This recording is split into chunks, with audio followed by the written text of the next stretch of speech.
बिस्मिल्लाहिर्रहमानिर्रहीम। अस्सलाम वालेकुम नाज़रीन, आप यूट्यूब चैनल देख रहे हैं। मैं इमरान ख़ान हूँ। तफ़सीलात कुछ आपको मैं बता देता हूँ। मैं ट्रैवल क्यों करना चाह रहा था और ये क्या सारे मामला थे।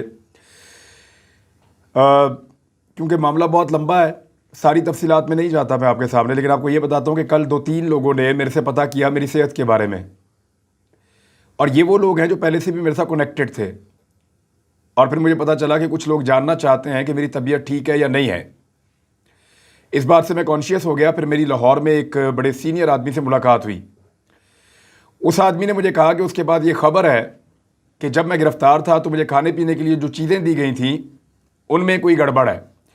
मुझे उस आदमी की बात पे यकीन भी नहीं आया, लेकिन मुझे छोटे मोटे इश्यूज़ हो रहे थे हेल्थ के, और मैं ये सोच रहा था थकावट की वजह से है, या चलें कुछ दिनों का स्ट्रेस था शायद उसकी वजह से है, या गिरफ्तारी की वजह से है। नॉर्मल चीज़ें हो जाती हैं, या लोग बहुत ज़्यादा मिलने के लिए आ रहे हैं, नींद पूरी नहीं हो रही, तो मैं ऐसे सोच रहा था। लेकिन ये जब 2 मुख्तलिफ जगहों से मुझे इस तरह चीज़ें हुई तो फिर मुझे शक हुआ और मैं डॉक्टर को मिलने के लिए गया। डॉक्टर साहब से जब मैं मिला तो उनको मैंने सारी सिचुएशन बताई। उन्होंने एग्ज़ामिन करने के बाद ये कहा, और उन्होंने मशवरा भी किया दूसरे डॉक्टर से, तो उन्होंने कहा कि जी ये उनको 90% शक है कि मुझे कोई ऐसा सब्सटेंस या कोई ऐसी चीज़ दी गई है खाने में या पीने में जिसकी वजह से मुझे स्लो पॉइज़न, उन्होंने ये वर्ड यूज़ किया था कि मुमकिन है कि ये किया गया हो। और उनको 90% तक वो कहते हैं जी मुझे इन सिम्टम से और इन हालात से मुझे यकीन है।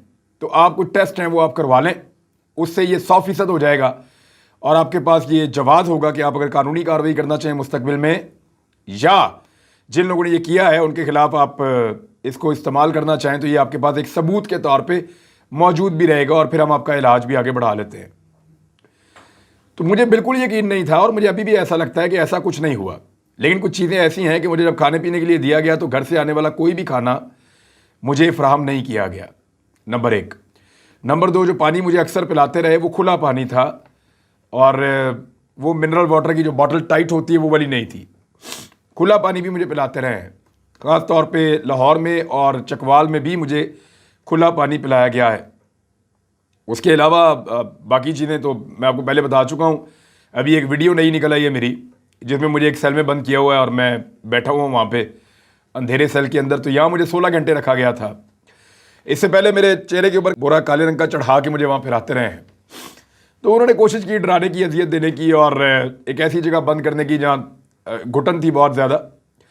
लेकिन उसके बावजूद अल्लाह रब्बुल इज़्ज़त जो है वो आपको हौसला देता है और वही आपको सब्र देता है। बहरहाल मैंने डॉक्टर से बात की। डॉक्टर साहब ने कहा जी आपको फ़ौरन टेस्ट करवाने चाहिए, और इनमें कुछ टेस्ट ऐसे हैं जो पाकिस्तान में हो नहीं सकते। मैंने कहा जी आगा खान से पता करें, शौकत खान से पता करें, और लेबॉर्ट्रीज़ हैं बहुत जदीद बनी हुई हैं और ये टेस्ट हो सकते हैं। लेकिन यहाँ पे ब्लड के कुछ ऐसे टेस्ट हैं जो यहाँ पे नहीं हो सकते, वो जर्मनी से होते हैं। मैंने उनको बताया मेरे पास जर्मनी का वीज़ा ही नहीं है, जर्मनी का मैं कैसे जाऊँगा। तो उन्होंने कहा नहीं आप यूएई चले जाएँ, वहाँ से वो सैंपल कलेक्ट कर लेंगे उनकी कंपनी, और वहाँ से वो जर्मनी भेज देगी। उन्होंने खुद ही लेबॉर्ट्री से रब्ता किया और उनसे टाइम किया मेरा, आज जब मैं आपसे बात कर रहा हूँ आज सुबह का टाइम किया, और उनका नंबर भी मुझे लिख कर दिया उन्होंने उस प्रिस्क्रिप्शन के ऊपर, और वो सारा डिटेल के अंदर लिख के उन्होंने मुझे दे दिया कि आप चले जाएं। बल्कि मुझे जो टिकट के लिए पता भी डॉक्टर साहब ने अपने किसी बंदे को कहा, उसने पता करके दिया, और रात को मेरा टिकट उन्होंने बुक करवा लिया यूएई के लिए कि मैं सुबह जाऊँगा, जाके अपना टेस्ट करवाऊँगा और फिर बाद में वापस आ जाऊँगा। अब इसमें मैं रूटीन के मुताबिक चला गया।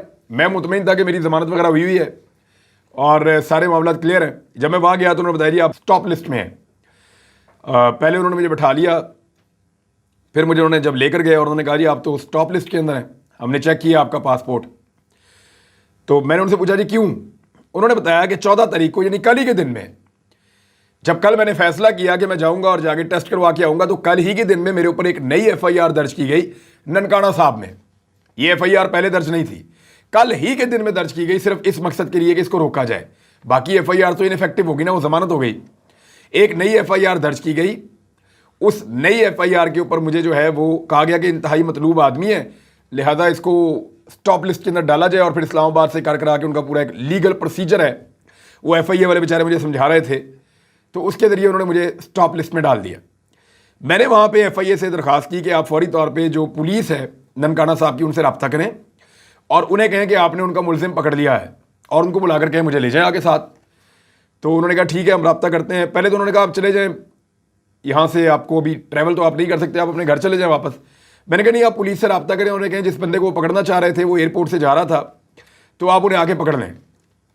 तो उन्होंने रब्ता किया। पहले उनका रब्ता किसी लोअर स्टाफ से हुआ, उसके बाद उनका DPO से रब्ता हुआ। तो उन्होंने DPO को कहा कि जी आपका मुलजिम यहाँ पे है, आप आकर उसको ले जा सकते हैं, आप पुलिस भिजवा दें और इनको गिरफ्तार करवा लें अगर आप चाहें तो। वो ये खुद भी कह रहे हैं, वो यहीं पे बैठे हुए हैं। तो उस पर वहाँ से उनको जवाब मिला कि नहीं, हमें ज़रूरत नहीं है, बस आप इनको ट्रैवल नहीं करने देना, बाकी ये जहाँ मर्जी जाएँ। मैंने उनसे इंसिस्ट किया कि आप मेरी बात करवाएं, इनको कहें आगे मुझे गिरफ्तार करें। अगर मैं बहुत इंतहाई मतलूब कोई दहशतगर्द हूँ तो मुझे आगे गिरफ्तार कर लें, लेकिन इसके बावजूद वो मुझे गिरफ्तार करने के लिए नहीं आए। मैं फिर वहाँ से निकला, मैंने ड्राइवर को फ़ोन किया, वो आया और मुझे लेकर घर चला गया। इसी रात को मेरे घर के ऊपर 2 ड्रोन्स भेजे हैं किसी ने 3 से 4 बजे के दौरान। हमने उसकी वीडियो बनाई है।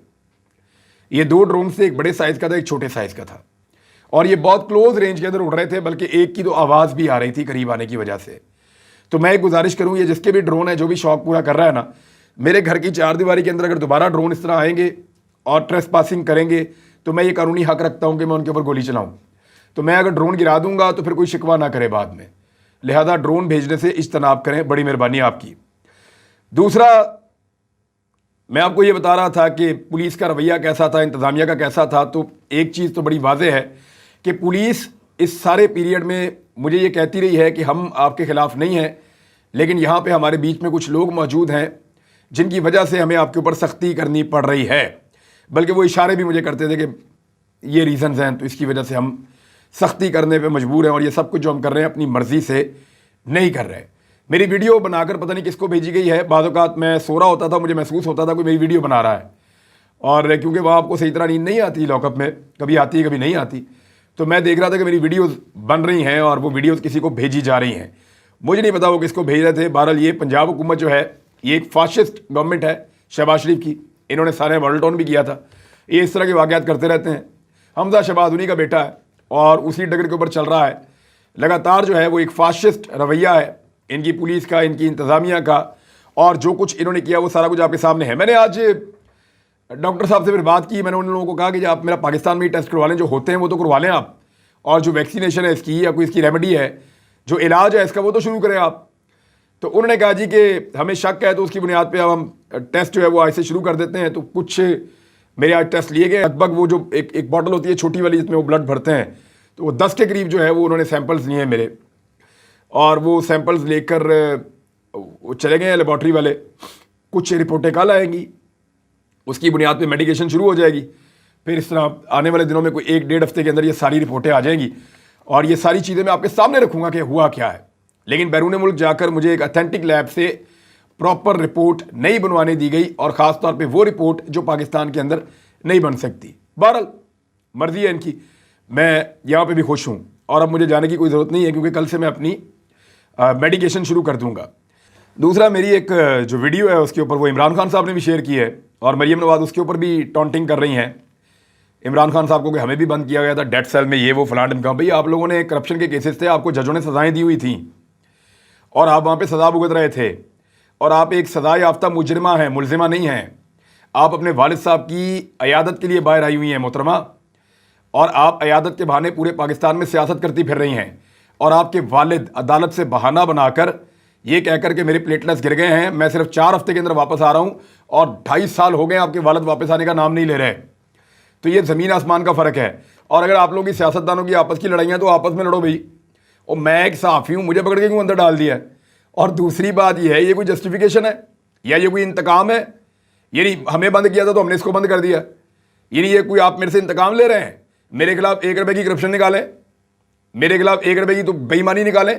सिर्फ अपने चचा से पूछें, वो यहाँ पे 10 साल वज़ीर आला पंजाब रहे हैं, उनसे पूछें कि उन लोगों ने मुझे क्या ऑफर किया और मेरा हर दफ़ा उनको जवाब क्या था।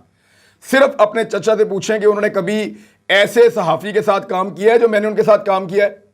उनसे पूछें कि 10 साल में मैंने उनको कोई एक काम कहा हो या उन्होंने मेरा कोई एक काम किया हो। उनसे पूछें कि कभी कोई फेवर उन्होंने मुझे दी हो या किसी ने उनसे मांगी हो। उनसे पूछें कि कोई 1 रुपये की कोई चीज़ मेरी निकाली हो उन्होंने। ये 10 साल वो यहाँ पे वज़ीर आला पंजाब रहे हैं, अभी उनका बेटा भी है, पूछ लें आप उनसे। आपकी कहानियां तो आपकी अपनी पार्टी के लोग सुनाते हैं, आपकी करप्शन की दास्तानें तो दुनिया भर के अखबारात के अंदर लिखी हुई हैं। आप गिरफ्तार हो जाएं, आपको अदालत सजा दे दे, आप सजा याफ्ता मुजरिमा हो जाएं और आप लोगों ने मुल्को कौम का पैसा लूटा हुआ हो, तो भाई आपको जेल के अंदर डालें तो उससे मेरा क्या ताल्लुक है? भाई मैं तो सिर्फ इसलिए जेल गया हूं कि मैं जो बात करता हूं वो आप लोगों को पसंद नहीं आती, ना आप लोगों के हैंडलर्स को पसंद आती है, ना आप लोगों के सहूलतकारों को पसंद आती है, तो इसलिए आप लोगों ने पकड़ के जेल में डाल दिया। एक मुकदमे में भी आप साबित नहीं कर पा रहे। हर मुकदमे के अंदर या तो मुद्दई कहता है जी मुझे तो पता ही नहीं था, या जज साहब मुकदमा उड़ा देते हैं। यानी ऐसा कभी हुआ है कि पहली पहली पेशी के अंदर मुकदमा उड़ रहे हैं? हुकूमत वक्त भी आपकी है, दबाव भी आप डाल रहे हैं, निज़ाम भी आपके कंट्रोल में है, इसके बावजूद इतनी खुली और बड़ी नाइंसाफ़ी आप लोगों ने की है कि हर जगह पे आपको मुंह की खानी पड़ रही है।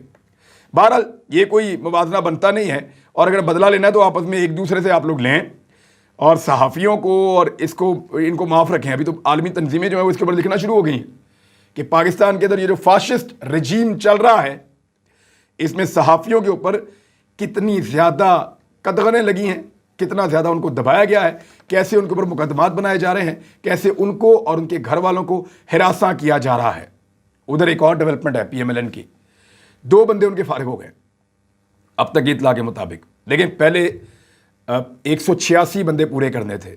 नून लीग के पास 177 थे, 9 सीटें उन्होंने जीतनी थी।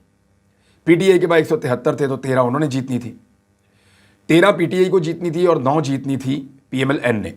अब 2 बंदे मुबैना तौर पे निकल गए हैं। फैसल न्याजी ने इस्तीफ़ा दे दिया, स्पीकर ने मंजूर कर दिया है, PMLN के MPA थे। और मोहम्मद काशिफ 288 से नायल हो गए हैं जाली डिग्री की वजह से मुबैना तौर पे।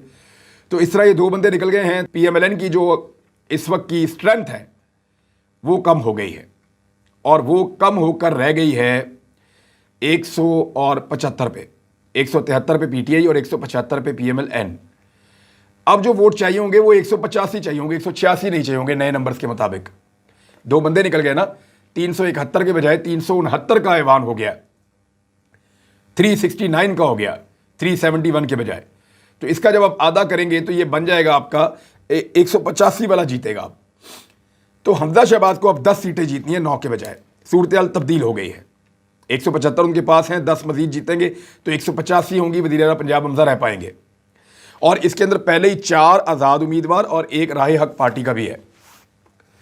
यानी अगर ये 5 निकाल दें तो 170 की उनकी स्ट्रेंथ है, और उनको 15 सीटें चाहिए अपनी हुकूमत बनाने के लिए। उन 15 सीटों में 4 आज़ाद हो सकते हैं, 1 राहे हक पार्टी का हो सकता है, और 10 उनको हर हाल में जीतनी पड़ेंगी। तहरीक इंसाफ की सूरत हाल ये है कि उनके पास 173 अपनी सीटें, और उनको 185 चाहिए, तो उनको 12 सीटें अब जीतनी है, पहले 13 जीतनी थी। और अगर उनको आज़ाद उम्मीदवार मिल जाते हैं या राहे हक पार्टी मिल जाती है तो उनकी सिचुएशन ज़्यादा बेहतर और मजबूत हो सकती है। तो तहरीक इंसाफ को अब 13 के बजाय 12 सीटें चाहिए, नून लीग को अब 9 के बजाय 10 सीटें चाहिए। धांधली के तरीके क्या होंगे, उनसे बचाव कैसे करना है, इसके बारे में मैं आपको एक बड़ा अच्छा डिटेल एक वीलॉग बताऊंगा। और मैं चाहता हूं तमाम वो लोग, ख़ास तौर पे जो पोलिंग एजेंट्स हैं या जो लोग इलेक्शन में हिस्सा ले रहे हैं या जिन हलकों में इलेक्शन हो रहे हैं, वो उस वीलॉग को गौर से सुने ताकि उनको समझ आए कि किस तरीके से उन्होंने अपने आप को महफूज करना है।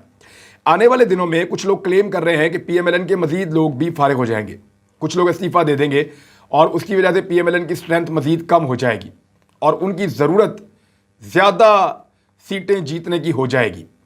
अगर तो फेयर एंड फ्री इलेक्शन होता है तो इमरान खान साहब ने दावा किया कि वो 20 की 20 सीटें जीत जाएंगे, लेकिन मेरे ख्याल में 20 नहीं तो 16-17 सीटें वो जीत सकते हैं अगर फ्री एंड फेयर इलेक्शन होता है तो।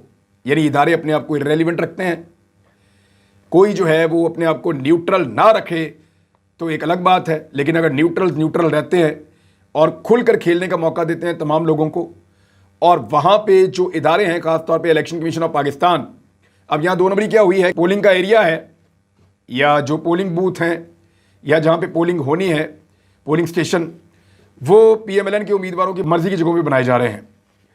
दूसरा जो स्टाफ है पोलिंग का, वो ज़्यादा आपको पता है टीचर्स वगैरह होते हैं, तो वो पहले से उनसे मुलाकातें करवाई जा रही हैं, उनको लिस्टें दी जा रही हैं ताकि वो अपनी मर्जी के लोगों को पोलिंग स्टाफ के तौर पे लगाएं। तो इस तरह ये एक मुश्किल इलेक्शन हो जाएगा। इसको जीतने के लिए क्या करना पड़ेगा पाकिस्तान तहरीक इंसाफ को, वो मैं आपको बताऊंगा, लेकिन धांधला करना पड़ेगा, झुर्दू फेरना पड़ेगा अगर PMLN ने हमजा शहबाज को वज़ीर आला पंजाब बरकरार रखना है तो, वरना झंग की सीटें भी गई, ये जो है मुजफ्फरगढ़ वो भी गई, लाहौर के अंदर से 2 या 3 सीटें यहाँ से भी गई। इसके अलावा शेखुपुरा के अलावा रावलपिंडी, फैसलाबाद, भक्कर, लिया, खुशाब और ख़ासतौर पे डीजी खान की जो सीट है, ये सीटें पीएमएलएन के हाथ से स्लिप हो चुके हैं। शाह महमूद कुरैशी के बेटे का मुकाबला चल रहा है और पहले वो बेहतर पोजीशन में थे, अभी कुछ सलमान नईम ने भी अपने आप को उठाया है, लेकिन ज़्यादा इम्कान आज शाह महमूद के बेटे के जीतने के हैं। लेट्स सी होता क्या है। अभी इलेक्शन के अंदर जो है वो हमारे पास एक दिन एनालिसिस के लिए बाकी है, तो मैं आपको तफसीलात बताता हूँ कि धांधली जो है उसको रोकने के तरीके क्या हो सकते हैं। अब तक के लिए इतने, अपना ख्याल रखिएगा, अपने इस चैनल का भी। अल्लाह हाफ़िज़।